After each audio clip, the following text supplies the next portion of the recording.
ಓಂ ಶಾಂತಿ. ಇಂದಿನ ದಿನಾಂಕ 1/8/2026. ಪ್ರಾರ್ಥ ಮುರುಳಿ ಬಾಪ್ ದಾದಾ ಮಧುಬನ. ಮಧುರ ಮಕ್ಕಳೇ, ಪರಚಿಂತನೆಯನ್ನು ಬಿಟ್ಟು ತಮ್ಮ ಕಲ್ಯಾಣ ಮಾಡಿಕೊಳ್ಳಿ. ನೀವು ಚಿನ್ನದಂತೆ ಆಗಿ ಅನ್ಯರಿಗೂ ಮಾರ್ಗವನ್ನು ತಿಳಿಸಿರಿ. ಪ್ರಶ್ನೆ: ಅಶರೀರಿಯಾಗುವ ಅಭ್ಯಾಸವನ್ನು ಯಾರು ಸದಾ ಮಾಡುತ್ತಿರುವರೋ ಅವರ ಮುಖ್ಯ ಲಕ್ಷಣಗಳನ್ನು ತಿಳಿಸಿ. ಉತ್ತರ: ಅವರು ಹಠದಿಂದ ತಮ್ಮ ಕರ್ಮೇಂದ್ರಿಯಗಳನ್ನು ವಶಪಡಿಸಿಕೊಳ್ಳುವುದಿಲ್ಲ. ಬದಲಾಗಿ ಅವರ ಕರ್ಮೇಂದ್ರಿಯಗಳು ಸ್ವತಃ ಶೀತಲವಾಗಿ ಬಿಡುತ್ತದೆ. ನಾವಾತ್ಮರು ಸಹೋದರರಾಗಿದ್ದೇವೆ ಎಂಬ ಸ್ಮೃತಿಯು ಸ್ವತಃ ಇರುತ್ತದೆ. ದೇಹಾಭಿಮಾನವು ಕಳೆಯುತ್ತಾ ಹೋಗುತ್ತದೆ. ನಾಮರೂಪದ ನಶೆಯು ಸಮಾಪ್ತಿಯಾಗುತ್ತಾ ಹೋಗುತ್ತದೆ. ಅನ್ಯರ ನೆನಪು ಬರುವುದಿಲ್ಲ. ಗೀತೆ: ನೀವು ಪ್ರೀತಿಯ ಸಾಗರನಾಗಿದ್ದೀರಿ. ಓಂ ಶಾಂತಿ. ಇವರು ಕೇವಲ ಪ್ರೀತಿಯ ಸಾಗರನಲ್ಲ, ಜ್ಞಾನ ಸಾಗರನಾಗಿದ್ದಾರೆ. ಜ್ಞಾನ ಮತ್ತು ಅಜ್ಞಾನ. ಜ್ಞಾನಕ್ಕೆ ದಿನವೆಂತಲೂ ಅಜ್ಞಾನಕ್ಕೆ ರಾತ್ರಿ ಎಂತಲೂ ಹೇಳಲಾಗುತ್ತದೆ. ಜ್ಞಾನ ಎಂಬ ಅಕ್ಷರವೇ ಚೆನ್ನಾಗಿದೆ. ಅಜ್ಞಾನವೆಂಬುದು ಕೆಟ್ಟ ಅಕ್ಷರವಾಗಿದೆ. ಅರ್ಧಕಲ್ಪ ಜ್ಞಾನದ ಪ್ರಾರಬ್ಧವಿರುತ್ತದೆ, ಇನ್ನರ್ಧಕಲ್ಪ ಅಜ್ಞಾನದ ಪ್ರಾರಬ್ಧವಿರುತ್ತದೆ. ಅಜ್ಞಾನದ ಪ್ರಾರಬ್ಧವು ದುಃಖವಾಗಿದೆ, ಜ್ಞಾನದ ಪ್ರಾರಬ್ಧವು ಸುಖವಾಗಿದೆ. ಇವು ಬಹಳ ಸಹಜ ತಿಳಿದುಕೊಳ್ಳುವ ಮಾತುಗಳಾಗಿವೆ. ಜ್ಞಾನವು ದಿನವಾಗಿದೆ, ಅಜ್ಞಾನವು ರಾತ್ರಿಯಾಗಿದೆ. ಇದು ಸಹ ಯಾರಿಗೂ ತಿಳಿದಿಲ್ಲ. ಜ್ಞಾನವೆಂದು ಯಾವುದಕ್ಕೆ ಹೇಳಲಾಗುತ್ತದೆ, ಯಾವುದಕ್ಕೆ ಅಜ್ಞಾನವೆಂದು ಹೇಳಲಾಗುತ್ತದೆ? ಇವು ಬೇಹದ್ದಿನ ಮಾತುಗಳಾಗಿವೆ. ಜ್ಞಾನವೆಂದರೇನು, ಭಕ್ತಿ ಎಂದರೇನು ಎಂಬುದನ್ನು ನೀವು ಎಲ್ಲರಿಗೂ ತಿಳಿಸುತ್ತೀರಿ. ಜ್ಞಾನದಿಂದ ನೀವು ಪೂಜ್ಯರಾಗುತ್ತಿದ್ದೀರಿ. ಯಾವಾಗ ಪೂಜ್ಯರಾಗಿ ಬಿಡುತ್ತೀರೋ ಆಗ ನಿಮಗೆ ಪೂಜೆಯ ಸಾಮಗ್ರಿ ಅಂದರೆ ಯಾವುದೆಲ್ಲ ಮಂದಿರ ಇತ್ಯಾದಿಗಳಿದೆಯೋ ಇದೆಲ್ಲದರ ಅರಿವಾಗುತ್ತದೆ. ನಿಮಗೆ ತಿಳಿದಿದೆ, ಇವೆಲ್ಲವೂ ನೆನಪಾರ್ಥವಾಗಿದೆ. ಅವರ ಜೀವನ ಚರಿತ್ರೆಯು ಏನೆಂಬುದನ್ನು ನೀವು ತಿಳಿದುಕೊಂಡಿದ್ದೀರಿ. ಯಾರು ಪೂಜೆ ಮಾಡಲು ಹೋಗುತ್ತಾರೆಯೋ ಅವರೂ ಸಹ ತಿಳಿದುಕೊಂಡಿಲ್ಲ. ಪೂಜೆಗೆ ಭಕ್ತಿ ಎಂದು ಹೇಳಲಾಗುತ್ತದೆ. ಭಗವಂತನು ಭಕ್ತಿಯ ಫಲವನ್ನು ಕೊಡುವುದಕ್ಕಾಗಿ ಭಕ್ತರೊಂದಿಗೆ ಮಿಲನ ಮಾಡಬೇಕಾಗಿದೆ. ಅಂದ ಮೇಲೆ ಭಗವಂತನೇ ಬಂದು ಪೂಜಾರಿಗಳಿಂದ ಪೂಜ್ಯರನ್ನಾಗಿ ಮಾಡುತ್ತಾರೆ. ಪೂಜ್ಯರು ಸತ್ಯಯುಗದಲ್ಲಿಯೂ ಪೂಜಾರಿಗಳು ಕಲಿಯುಗದಲ್ಲಿರುತ್ತಾರೆ. ಇಂದು ಏನಿದೆ, ನಾಳೆ ಏನಾಗುವುದು ಎಂಬುದನ್ನು ನೀವು ಮಕ್ಕಳು ತಿಳಿದುಕೊಂಡಿದ್ದೀರಿ. ವಿನಾಶವಂತೂ ಅವಶ್ಯವಾಗಿ ಆಗುವುದು. ಯಾವ ಸಮಯದಲ್ಲಿ ಬೇಕಾದರೂ ಆಗುವ ಸಾಧ್ಯತೆ ಇದೆ. ತಯಾರಿ ಆಗುತ್ತಿದೆ. ಅನೇಕ ಪ್ರಾಕೃತಿಕ ಆಪತ್ತುಗಳು ಬರುತ್ತವೆ ಎಂದು ಗಾಯನವಿದೆ. ಇದನ್ನು ಬರೆಯಬೇಕು. ಗೃಹಯುದ್ಧ ಮತ್ತು ಪ್ರಾಕೃತಿಕ ಆಪತ್ತುಗಳಿಗೆ ಈಶ್ವರೀಯ ವಿಕೋಪಗಳೆಂದು ಹೇಳುವುದಿಲ್ಲ. ಇದೆಲ್ಲವೂ ಡ್ರಾಮಾದಲ್ಲಿ ನಿಗದಿಯಾಗಿದೆ. ಇದರಲ್ಲಿ ಪ್ರಾಕೃತಿಕ ಆಪತ್ತುಗಳೆಲ್ಲವೂ ಬರಲಿವೆ. ವಿನಾಶದಲ್ಲಿ ಸಹಯೋಗ ಕೊಡುತ್ತದೆ. ಬೆಂಕಿಯ ಮಳೆ ಬೀಳುತ್ತದೆ. ಜನರು ಹಸಿವಿನಿಂದ ಸಾಯುತ್ತಾರೆ. ಭೂಕಂಪಗಳಾಗಲಿವೆ. ಇದರ ಮುಖಾಂತರವೇ ವಿನಾಶವಾಗಬೇಕಾಗಿದೆ. ಮಕ್ಕಳಿಗೆ ತಿಳಿದಿದೆ, ಇದಂತೂ ಅವಶ್ಯವಾಗಿ ಆಗುವುದು. ಇಲ್ಲದಿದ್ದರೆ ಸತ್ಯಯುಗದಲ್ಲಿ ಅಷ್ಟು ಕಡಿಮೆ ಜನಸಂಖ್ಯೆಯು ಹೇಗೆ ಇರುವುದು? ಅಂದ ಮೇಲೆ ಅವಶ್ಯವಾಗಿ ಒಟ್ಟಿಗೆ ವಿನಾಶವಾಗುವುದು. ಮಕ್ಕಳು ಬಹಳ ಚೆನ್ನಾಗಿ ತಿಳಿದುಕೊಂಡಿದ್ದೀರಿ.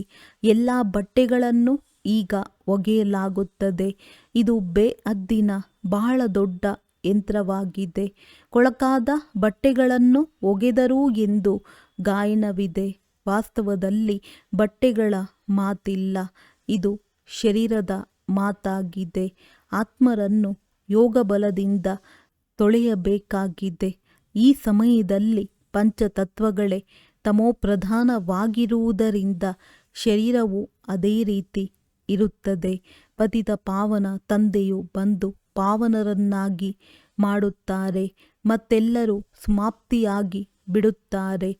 ಹೇಗೆ ಪಾವನರಾಗುತ್ತೇವೆ ಎಂಬುದನ್ನು ನೀವು ತಿಳಿದುಕೊಂಡಿದ್ದೀರಿ.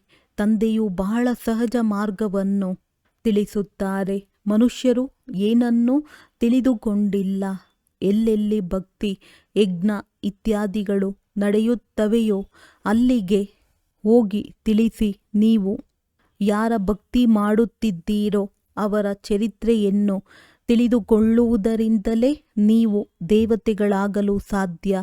ಅವರು ಹೇಗೆ ಜೀವನ್ಮುಕ್ತಿಯನ್ನು ಪಡೆದರು ಎಂಬುದನ್ನು ನೀವು ತಿಳಿದುಕೊಳ್ಳಿ. ಆಗ ನೀವೂ ಸಹ ಜೀವನ್ಮುಕ್ತರಾಗುವಿರಿ. ಮಂದಿರಗಳಲ್ಲಿ ಕುಳಿತು ಜೀವನ ಚರಿತ್ರೆಯನ್ನು ತಿಳಿಸಿದರೆ ಚೆನ್ನಾಗಿ ತಿಳಿದುಕೊಳ್ಳುವರು. ನೀವೂ ಸಹ ತಂದೆಯಿಂದ ಈಗ ಜೀವನ ಕಥೆಯನ್ನು ಕೇಳುತ್ತೀರಿ. ನೀವು ಮಕ್ಕಳಿಗೆ ಇಷ್ಟೊಂದು ತಿಳುವಳಿಕೆ ಸಿಕ್ಕಿದೆ. ಪರಮಪಿತ ಪರಮಾತ್ಮನ ಜೀವನ ಚರಿತ್ರೆಯನ್ನು ಯಾರೂ ತಿಳಿದುಕೊಂಡಿಲ್ಲ. ಸರ್ವವ್ಯಾಪಿ ಎಂದು ಹೇಳುವುದಾದರೆ ಅಲ್ಲಿ ಜೀವನ ಚರಿತ್ರೆಯ ಮಾತೇ ಬರುವುದಿಲ್ಲ. ನೀವು ಮಕ್ಕಳು ಈಗ ಪರಮಪಿತ ಪರಮಾತ್ಮನ ಜೀವನ ಕಥೆಯನ್ನು ತಿಳಿದುಕೊಂಡಿದ್ದೀರಿ. ಅಂದರೆ ಆದಿ ಮಧ್ಯ ಅಂತ್ಯವನ್ನು ಅರಿತುಕೊಂಡಿದ್ದೀರಿ. ಈ ಸಮಯಕ್ಕೆ ಆದಿ ಎಂದು ಹೇಳುತ್ತಾರೆ. ಈಗಲೇ ತಂದೆಯು ಬಂದು ಪತಿತರನ್ನು ಪಾವನ ಮಾಡುತ್ತಾರೆ. ನಂತರ ಮಧ್ಯದಲ್ಲಿ ಭಕ್ತಿಯ ಪಾತ್ರವೂ ನಡೆಯುತ್ತದೆ. ತಂದೆಯು ತಿಳಿಸುತ್ತಾರೆ, ಈ ಸಮಯದಲ್ಲಿ ನಾನು ಬಂದು ಸ್ಥಾಪನೆ ಮಾಡುತ್ತೇನೆ, ಮಾಡಿಸುತ್ತೇನೆ, ಮಾಡಿಸುವವನಾಗಿದ್ದೇನೆ. ಪ್ರೇರಣೆ ಕೊಡುವುದಾದರೆ ಅದಕ್ಕೆ ಮಾಡುವುದೆಂದು ಹೇಳುವುದಿಲ್ಲ. ತಂದೆಯು ಬಂದು ಇವರ ಕರ್ಮೇಂದ್ರಿಯಗಳ ಮೂಲಕ ಮಾಡುತ್ತಾರೆ. ಇದರಲ್ಲಿ ಪ್ರೇರಣೆಯ ಮಾತಿಲ್ಲ. ಮಾಡಿಸುವವರು ಅವಶ್ಯವಾಗಿ ಸನ್ಮುಖದಲ್ಲಿದ್ದಾಗಲೇ ಮಾಡಿಸುವರು. ಪ್ರೇರಣೆಯಿಂದ ಏನೂ ಆಗಲು ಸಾಧ್ಯವಿಲ್ಲ. ಆತ್ಮವು ಶರೀರವಿಲ್ಲದೆ ಏನೂ ಮಾಡಲು ಸಾಧ್ಯವಿಲ್ಲ. ಅನೇಕರು ಹೇಳುತ್ತಾರೆ, ಈಶ್ವರನೇ ಪ್ರೇರಣೆಯಿಂದ ಎಲ್ಲವನ್ನೂ ಮಾಡುತ್ತಾರೆ. ಬಾಬಾ ತಾವು ಪ್ರೇರಣೆ ಕೊಡಿ, ನಮ್ಮ ಪತಿಯ ಬುದ್ಧಿಯು ಸರಿ ಹೋಗಲಿ ಎಂದು ಹೇಳುತ್ತಾರೆ. ತಂದೆಯು ತಿಳಿಸುತ್ತಾರೆ, ಮಕ್ಕಳೇ, ಇದರಲ್ಲಿ ಪ್ರೇರಣೆಯ ಮಾತಿಲ್ಲ. ಹಾಗಿದ್ದರೆ ಶಿವಜಯಂತಿಯನ್ನು ಏಕೆ ಆಚರಿಸಲಾಗುತ್ತಿತ್ತು? ಪ್ರೇರಣೆಯಿಂದ ಕೆಲಸವಾಗುವಂತಿದ್ದರೆ ಮತ್ತೆ ಬರುವುದಾದರೂ ಏಕೆ? ಮೊದಲನೆಯದಾಗಿ ಈಶ್ವರನೆಂದರೆ ಯಾರು ಎಂಬುದನ್ನು ತಿಳಿದುಕೊಂಡಿಲ್ಲ. ಕೇವಲ ಈಶ್ವರನ ಪ್ರೇರಣೆಯಿಂದ ಎಲ್ಲವೂ ಆಗುತ್ತದೆ ಎಂದು ಹೇಳಿಬಿಡುತ್ತಾರೆ. ನಿರಾಕಾರನು ಪ್ರೇರಣೆಯಿಂದ ಹೇಗೆ ಮಾಡುತ್ತಾರೆ? ಅವರಂತೂ ಮಾಡಿಸುವವರಾಗಿದ್ದಾರೆ. ಅವರೇ ಬಂದು ಮಾರ್ಗವನ್ನು ತಿಳಿಸುತ್ತಾರೆ. ಕರ್ಮೇಂದ್ರಿಯಗಳಿಂದ ಮುರುಳಿಯನ್ನು ನುಡಿಸುತ್ತಾರೆ. ಎಲ್ಲಿಯವರೆಗೆ ಕರ್ಮೇಂದ್ರಿಯಗಳ ಆಧಾರ ತೆಗೆದುಕೊಳ್ಳುವುದಿಲ್ಲವೋ ಅಲ್ಲಿಯವರೆಗೆ ಮುರುಳಿಯನ್ನು ಹೇಗೆ ನುಡಿಸುವುದು? ಜ್ಞಾನ ಸಾಗರನಿಂದ ಮೇಲೆ ತಿಳಿಸುವುದಕ್ಕಾಗಿ ಮುಖ ಬೇಕಲ್ಲವೇ? ಈಗ ನೀವು ಮಕ್ಕಳಿಗೆ ಇಡೀ ಪ್ರಪಂಚದ ಆದಿ ಮಧ್ಯ ಅಂತ್ಯದ ಬಗ್ಗೆ ತಿಳಿದಿದೆ. ಸಂಪೂರ್ಣ ಜ್ಞಾನ ಸಿಕ್ಕಿದೆ. ಜ್ಞಾನವಿಲ್ಲದೆ ಗತಿ ಇಲ್ಲವೆಂದು ತಿಳಿಯುತ್ತಾರೆ. ಅಂದ ಮೇಲೆ ಜ್ಞಾನವನ್ನು ಯಾರು ಕೊಡುವರು? ಜ್ಞಾನ ಮಾರ್ಗ ಮತ್ತು ಅಜ್ಞಾನ ಮಾರ್ಗದಲ್ಲಿ ಇರುವ ಅಂತರವನ್ನಾದರೂ ನೋಡಿರಿ. ವಿಜ್ಞಾನವೆಂದು ಹೇಳುತ್ತಾರೆ. ಅಜ್ಞಾನವು ಅಂಧಕಾರವಾಗಿದೆ. ಬಾಕಿ ಜ್ಞಾನ ಮತ್ತು ವಿಜ್ಞಾನಕ್ಕೆ ನಾವು ಮುಕ್ತಿ, ಜೀವನ್ಮುಕ್ತಿ ಎಂದು ಹೇಳಬಹುದು. ಈಗ ನಿಮಗೆ ಪಾವನರಾಗುವ ಜ್ಞಾನವು ಸಿಗುತ್ತದೆ. ನೀವು ಸ್ವದರ್ಶನ ಚಕ್ರಧಾರಿಗಳಾಗುತ್ತೀರಿ. ಯಾರಾದರೂ ಕೇಳಿದರೆ ಆಶ್ಚರ್ಯಚಕಿತರಾಗುತ್ತಾರೆ.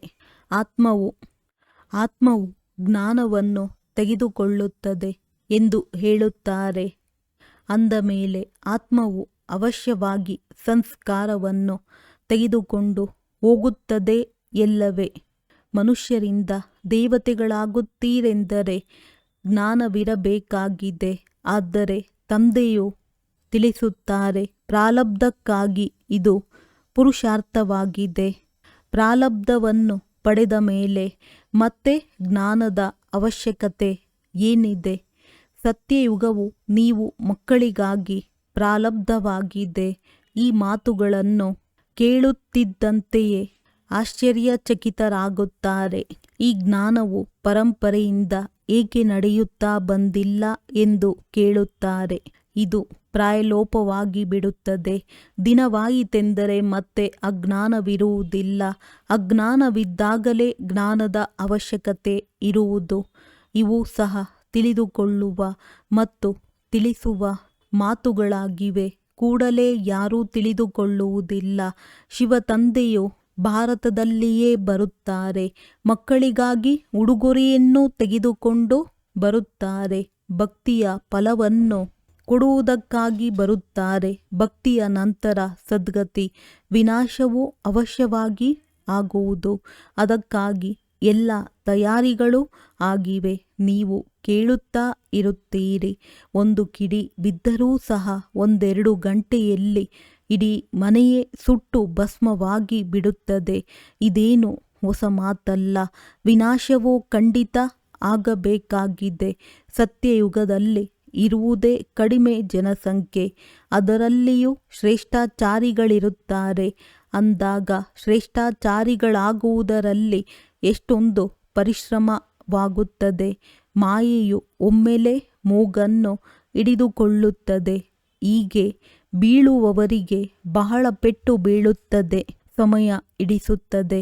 ಕಾಮವಿಕಾರವು ಅತಿ ದೊಡ್ಡ ಪೆಟ್ಟಾಗಿದೆ. ಆದ್ದರಿಂದಲೇ ಕಾಮ ಮಹಾಶತ್ರುವೆಂದು ಹೇಳಲಾಗುತ್ತದೆ. ಇದೇ ಪತಿತರನ್ನಾಗಿ ಮಾಡುತ್ತದೆ. ವಿಕಾರದ ಮೇಲೆಯೇ ಜಗಳವಾಗುತ್ತದೆ. ಪವಿತ್ರರಾಗಿರಲು ಬಿಡದೆ ಇದ್ದಾಗ ಅವಶ್ಯವಾಗಿ ಹೇಳುತ್ತಾರೆ, ಇದಕ್ಕಿಂತಲೂ ಪಾತ್ರೆಯನ್ನು ತೊಳೆಯುವುದೇ ಒಳ್ಳೆಯದು. ಕಸಗುಡಿಸಿ ಪಾತ್ರೆಯನ್ನು ತೊಳೆದರೂ ಪರವಾಗಿಲ್ಲ. ಆದರೆ ಪವಿತ್ರವಾಗಿರುತ್ತೇವೆ.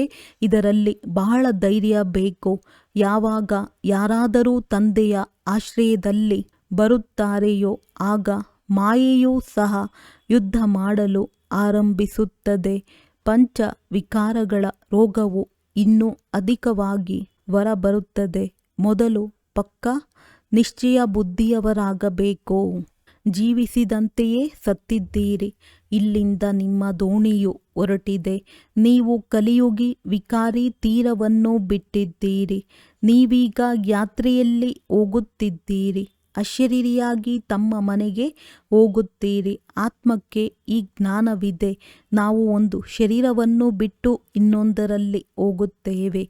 ಗೃಹಸ್ಥ ವ್ಯವಹಾರದಲ್ಲಿರುತ್ತಾ ಕಮಲ ಪುಷ್ಪ ಸಮಾನ ಪವಿತ್ರರಾಗಿ ಯಾತ್ರೆಯಲ್ಲಿರುತ್ತೇವೆ.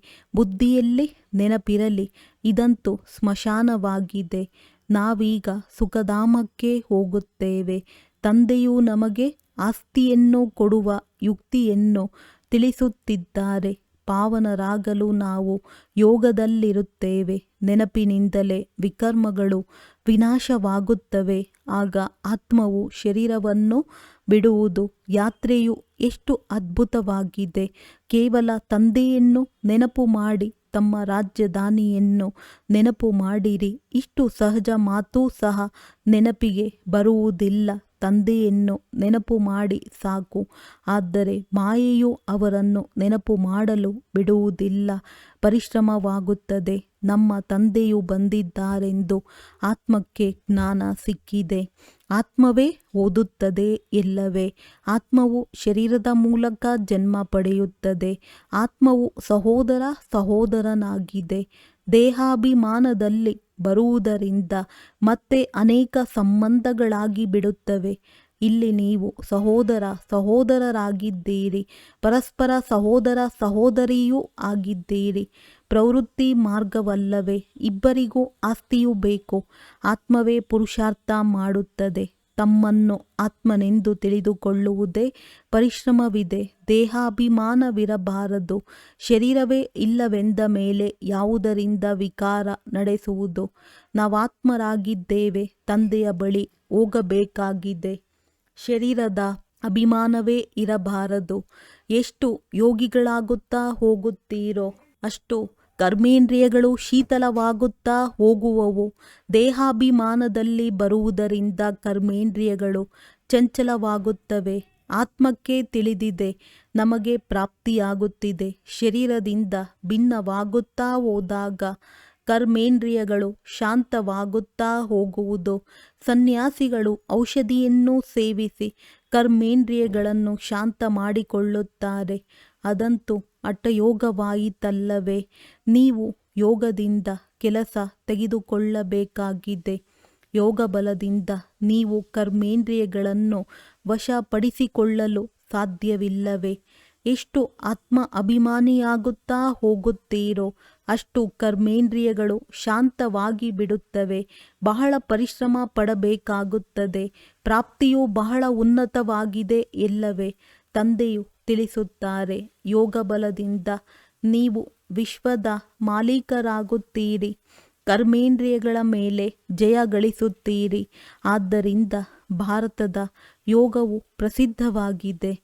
ನೀವು ಮನುಷ್ಯನಿಂದ ದೇವತೆ, ಪತಿತರಿಂದ ಪಾವನರಾಗುತ್ತೀರಿ. ಪ್ರಜೆಗಳೂ ಸಹ ಸ್ವರ್ಗವಾಸಿಗಳೇ ಅಲ್ಲವೇ?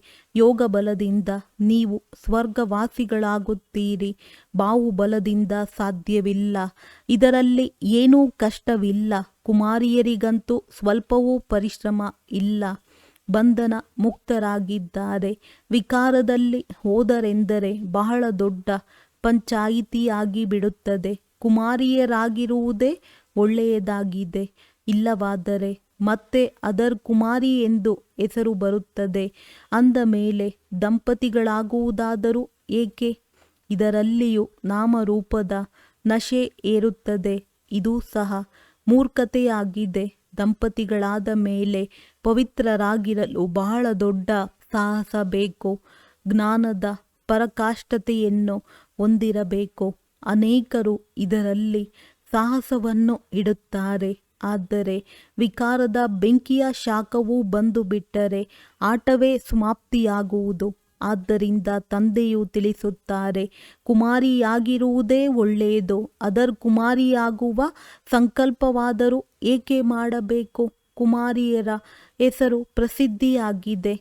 ಬಾಲಬ್ರಹ್ಮಚಾರಿಯಾಗಿದ್ದೀರಿ. ಬಾಲಬ್ರಹ್ಮಚಾರಿಯಾಗುವುದು ಒಳ್ಳೆಯದಾಗಿದೆ. ಪವಿತ್ರತೆಯ ಶಕ್ತಿ ಇರುತ್ತದೆ. ಮತ್ಯಾರ ನೆನಪು ಬರುವುದಿಲ್ಲ. ಬಾಕಿ ಸಾಹಸವಿದ್ದರೆ ಮಾಡಿ ತೋರಿಸಿ. ಇದರಲ್ಲಿಯೇ ಪರಿಶ್ರಮವಿದೆ. ಕುಮಾರಿಯಾಗಿದ್ದಾಗ ಒಬ್ಬರೇ ಇರುತ್ತಾರೆ.